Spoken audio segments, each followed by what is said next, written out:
Today we're going to be putting the transfer case into the broken down Liberty and getting it all back and happy again, and four-wheel drive working once more, and then I'll test it out and I have to make a video on it, testing it out, showing you guys that four-wheel drive does work properly. Hey guys, as you can see today, it is a bit rainy, so I have to work with what I got down here. Transmission is hanging there. I just pulled the transfer case off of it. That's the new transfer case, and this is the old one. This is the part that goes into that output shaft from that side. That's the side that has the front drive shaft connected to it. That piece right here should be right here. This piece should be sitting right there with, let me just grab it. It should be sitting just like that. It should be sitting just like that. So look at all the rest of this piece right here. All the rest of this that's supposed to go right here is gone. Just gone. See that? That part back here is gone completely.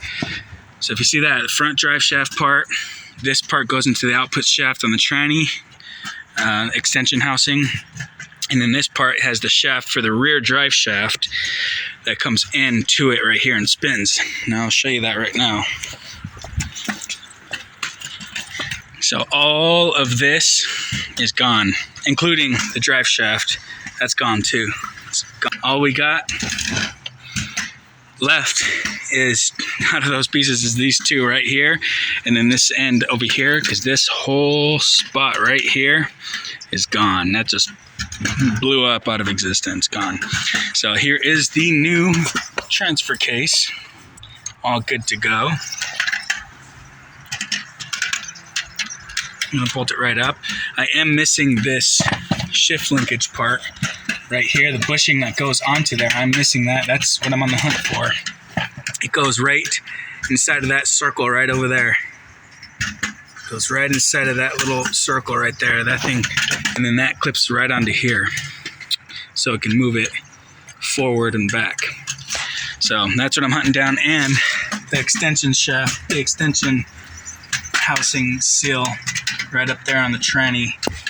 That is the other part right there. I gotta get that. Somebody siliconed the living hell out of it up in there, so I gotta clean all of that up and off so I can put this thing up back on properly and get it all going good. Sorry about the noise. My daughter on her scooter, she loves that thing. So let me just get this taken care of and find this sill, and we'll get down to it. All right, y'all.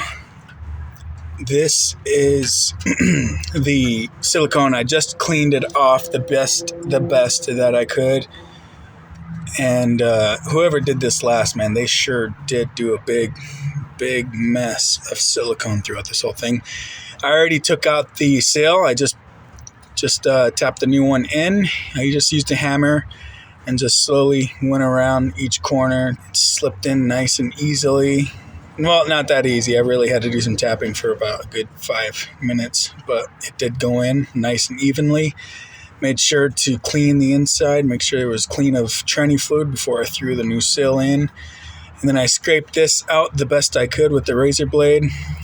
It being in these gaps, I don't think it's going to matter as long as the front is good. I don't even think it matters if there's any in between, really. I mean, I do want an even lockdown on the bolts, so an even flush mount. It wouldn't be good if one was off-centered. So yeah, I cleaned it up the best I could and put that new seal up in there and pressed that in, well, tapped it in, and yeah,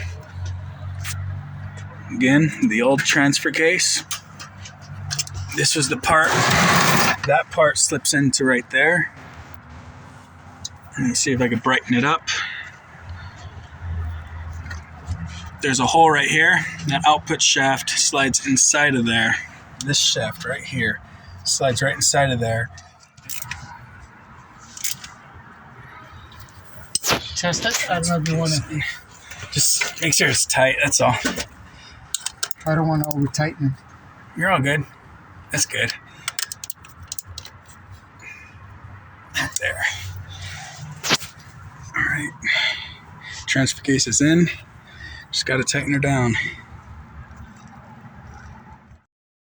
All right, right now I just got the transfer case on, which you guys saw. It's all up and bolted on. Now I just have to put this drive line in. I forgot to bolt it up first. I don't know. I usually just pull it off and then work that way in and then work this one in after I remove the transfer case. It's usually what I do, but I haven't put the drive shaft on yet. It's in the back of my father-in-law's truck, so I got to get that out and then put that on. I'm going to do that last, quick and simple. I kept the U-joint on the new drive shaft, used old junkyard drive shaft, but still in better condition than what mine was and wherever it was at when I got it back. So I'm going to just pull that U-joint there out because the bearings are missing off of it, the caps. So I'm going to just toss that one and put maybe I could just take the caps off of the other U-joint. I don't know. That U-joint is fresh, but it is pretty chewed up, so I'll just replace it with the original U-joint that's on the drive shaft that I just got from the junkyard, which isn't in the best condition, but hey, it's a U-joint that works, so we'll do that. And as I just want to show you guys, as I'm unbolting right here, the 8mm, as I'm unbolting right here, these 8mm are what you got to take off. And now, usually that's what they are, right? 8 mil. And I don't know who the hell put this big ass bolt in, but it's been a pain in the ass trying to take off because whoever put that shit on there put it on there really, really tight. So, got to remove that. You know, it should just be a regular 8 mil. I don't know why anybody would just put a big ass fat bolt in there, but whatever.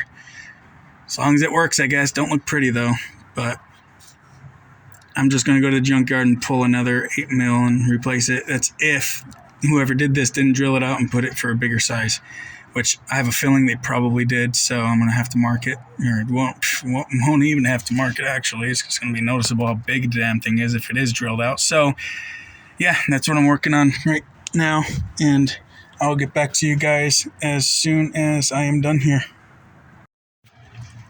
All right, you guys, got it all in. That big bolt that I was talking about, that was actually the right thread pitch and size and everything. So thankfully they didn't have to re-drill, different hole. I'm just going to run to the junkyard real quick, pick one of those 8mm up, and left my flashlight. Get one of those 8mm up. I have successfully bolted everything on in. To probably zip tie a boot right there, no big deal. All I've got to do is top it off on some tranny fluid and we can give her a go. There's one thing I forgot to mention. After I did put the cross member back on, that it was a pain in the ass, only because I have these spacers up here, and oh man, it was just a pain. Because the way I did it first is I put the long bolt on here for the transfer case mount, and then I started getting these guys in. What I had to do was just go put these bolts in halfway with the spacers, and then throw a jack under this side, pound it right a little bit so the holes line up, then put the bolts and spacers, and then that's when it all went together nicely. So yeah, everything is good. Everything. I just got inside of it and went to drive and reverse, and it drove just fine through the transfer case into wheel drive. So obviously I just went back a few feet and then forward. I'm not going to drive it because it is empty. I should actually break this bolt and see if it's seized on there or not, because my last one seized, and the people who had it before me actually stripped this Allen hole bolt out. So I'm going to take care of that. I don't need to put it on film or not. I'm just going to break it real quick, see if I can get it loose. And if I could, good. There's the old one. Here's the new one. It's crazy how much of it actually went missing.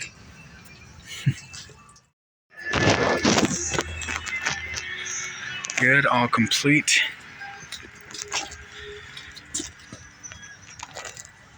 All complete. Still got to put my scrape plate on. I have not put that on yet. Still sitting in there. Old U-joint.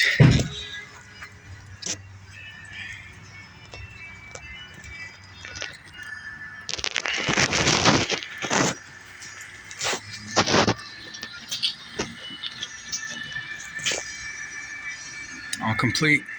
All right, you guys, the only issue I forgot to mention is that on the Jeep Liberty, the transfer case that I actually put on here from the Sport Jeep Liberty, the only difference is it's a slightly different model and it does not have full four-wheel drive part-time, which is it's got the diff locking something inside of it. That's the only thing it doesn't have. It's just got 2 high, 4 high, and then low. So I'm not sure if that diff locking mechanism is still going to work or not. Probably not, because it triggers. I think it's pretty much all computer, maybe. I don't know.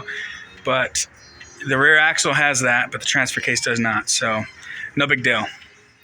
Hey guys, I am glad you guys watched this video. I hope you guys enjoyed it. It was just a quick little run-through video of me installing the new transfer case from the junkyard, and it actually did just fine. And all I got to do now is fill it with the transfer case fluid, training fluid, and go take it out and test it out. I'll get that on film. If I don't go out there and test it out, I'll just throw it in 4 on the street, and then you could usually feel the difference in gearing. So by then I'll be able to know if 4-wheel drive engages and works properly or if it doesn't. I've got a warranty on it. I think it was like $4 to $6 from the junkyard. So pain in the ass job having to get it out if it doesn't work, but I'm sure that it works just fine. I went through all the gears from 2 to 4-wheel part-time, 4-wheel all-time, neutral, into 4 low, and flawlessly. I went through every gear solid. So thank you guys for watching. This is Fun Automotive, and I will catch you guys on the next one. Goodbye.